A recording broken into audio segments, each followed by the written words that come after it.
স্ত্রী কখনো প্রিয় নারী হতে পারে না, কারণ স্ত্রীর অনেক ভুল।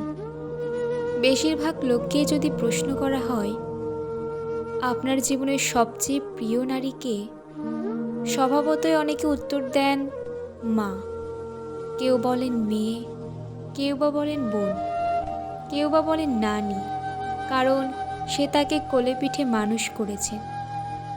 এমন অনেকগুলো সম্পর্কের কথা উঠে আসে।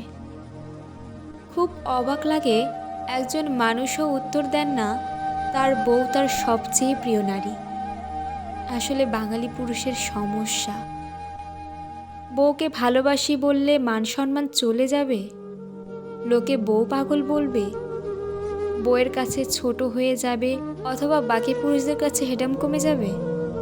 এমন একজন মানুষও কি নেই যার হাসপাতালের বেডের পাশে নির্ঘুম রাত কাটিয়েছেন তার স্ত্রী, অথবা একসাথে জীবনের যুদ্ধটা করবে বলে বাবার বাড়ির আভিজাত্যকে দূরে রেখে স্বল্প বেতনের ছেলেটার হাত ধরে বাবার বাড়িটা ছেড়ে এসেছে।